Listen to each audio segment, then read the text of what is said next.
Bismillahirrahmanirrahim. Alhamdulillahi rabbil alamin. Wa bihi nasta'in ala umuri dunya waddin. Nastaghfiruhu wa nastahdihi wa natubu ilaihi wa natawakkalu alaihi. Wa na'udzu bihi min syururi anfusina wa min sayyiati a'malina. May yahdihillahu fala mudilla lahu wa huwal muhtad. Wa may yudlil fala tajida lahu waliyan mursyidan wa la hadiya lahu.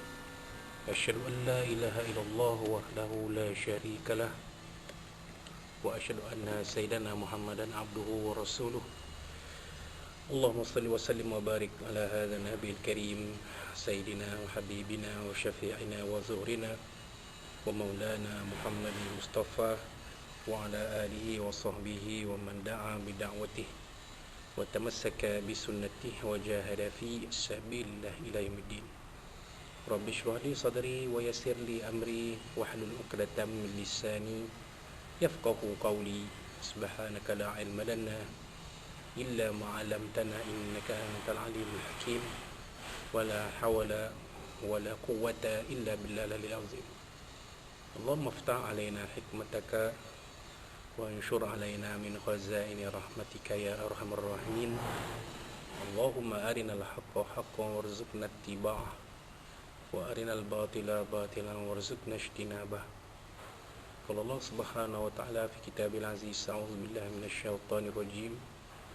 Bismillahirrahmanirrahim.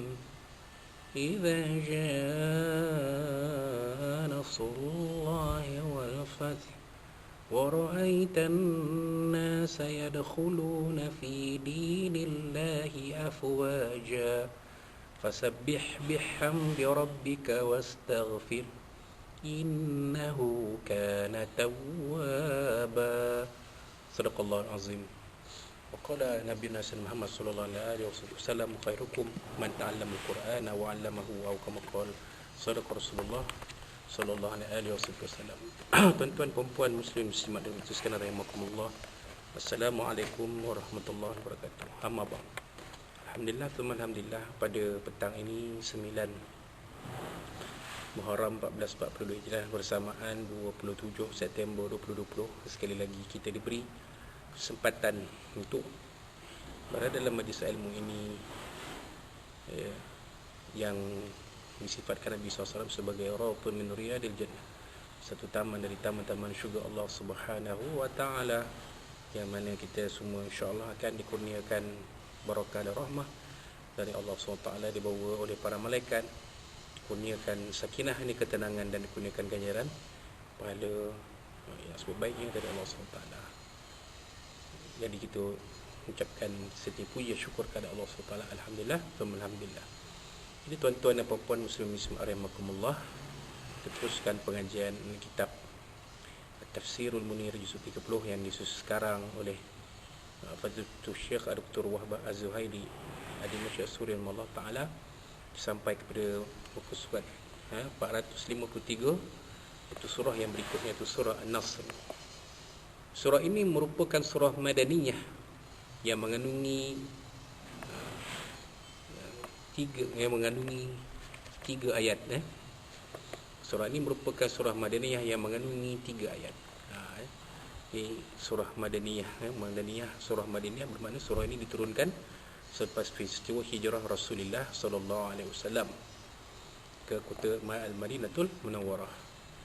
Nama surah ini dinamakan surah An-Nasr kerana surah ini dibuka dan dimulakan dengan firman Allah Subhanahu wa taala. Mafhumnya, Bismillahirrahmanirrahim. Idza jaa nasrullahi wal fath, apabila datang pertolongan Allah dan kemenangan. Surah ini juga dinamakan dengan pembukaan atau kemenangan, Al-Futuh, sempena kota Mekah Al-Mukarramah berjaya dibuka dan dikuasai. Ia juga dinamakan dengan surah At-Tawdi' atau pamitan, yakni selamat tinggal. Kaitan surah dengan surah sebelumnya, oleh kerana Allah SWT telah menghuraikan di dalam surah Al-Kafirun mengenai perbezaan utama agama Islam yang diutuskan melalui Rasul dengan agama kufar. Di dalam surah An-Nasr ini juga pula Allah jelaskan bahawa agama kumpulan kafir tersebut akan lenyap. manakala agama Islam akan tetap utuh dan mendapat pertolongan Allah ketika sampai waktu kemenangan dan akan menjadi agama yang dianuti oleh ramai orang. Surah ini juga menerangkan tentang kurnia pertolongan Allah Subhanahu wa taala dan kemenangan untuk nabinya sallallahu alaihi wasallam. Islam akan tersebar luas. Orang ramai akan berduyun-duyun memeluk agama ini. Ayat surah ini juga menunjukkan hampirnya ajal Sayyidina Rasulullah sallallahu alaihi wasallam. Baik itu kalau kita lihat bila surah ini dibacakan, maka para sahabat semuanya berasa gembira, melainkan Sayyidina Abu Bakar As-Siddiq yang menangis, sedih bila ditanya kenapa tuan sedih, sedangkan hari ini kita merayakan kemenangan kita membuka kota Mekah dan surah ini diturunkan. Maka Sayyidina Abu Bakar menjawab, aku sedih kerana ayat ini turun, surah ini turun menandakan hampirnya ajal Rasulullah SAW. Kandungan surah, keseluruhan surah Madaniyah ini membicarakan mengenai pembukaan kota Mekah dan kemenangan Nabi SAW ke atas golongan musyrikin. Melalui kemenangan tersebut, Islam telah tersebar luas di semenanjung tanah Arab dan terhapusnya belenggu kesyirikan serta penyembahan berhala. Surah ini juga mengandungi pemberitahuan tentang mengenai dekatnya ajal Rasulullah SAW. Oleh itu, baginda diperintahkan supaya banyak bertasbih, memuji Tuhan dan memohon keampunannya. Jadi, tuan-tuan lihat, jadi surah ini membicarakan tentang pembukaan kota Mekah.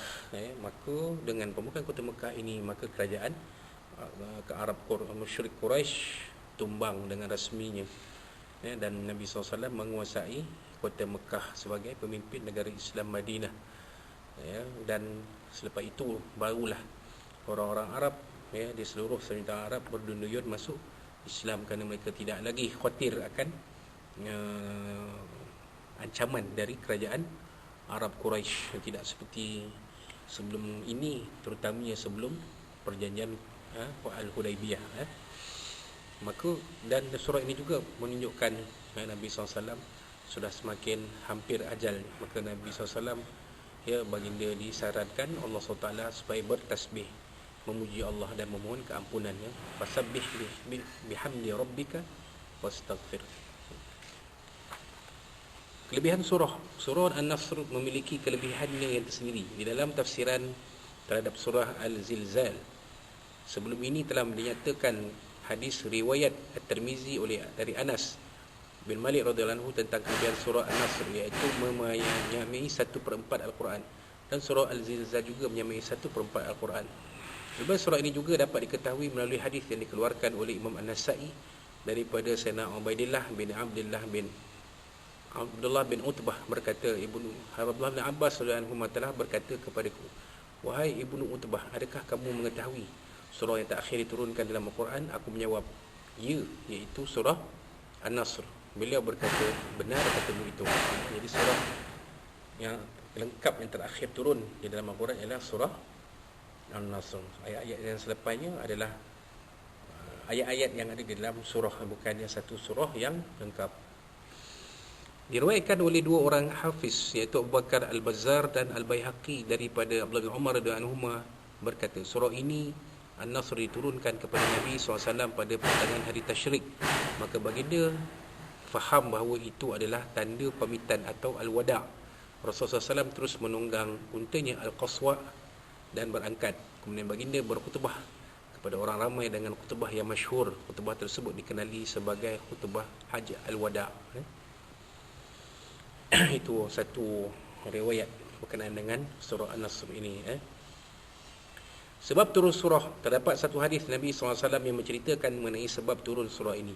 Hadis yang diriwayatkan oleh Imam Bukhari dan para imam yang lain daripada Abdullah bin Abbas radhiyallahu anhu berkata, sesungguhnya Sayyidina Umar bin Khattab radhiyallahu anhu telah mengkategorikan aku bersama dengan tokoh-tokoh yang menyertai peperangan Badar, sedangkan sedangkan Ibn Abbas adalah jauh lebih muda berbanding dengan tokoh berkenaan. Ini tulisan penterjemah. Sebahagian dari mereka ada yang berasa sesuatu yang istimewa dalam diri mereka. Pada suatu hari Umar memanggil mereka, termasuklah diriku Ibn Abbas. Ibn Abbas berkata, pada hari tersebut aku beranggapan bahawa Umar memanggil aku bersama mereka tidak lain hanya untuk membuktikan sesuatu yang penting kepada mereka.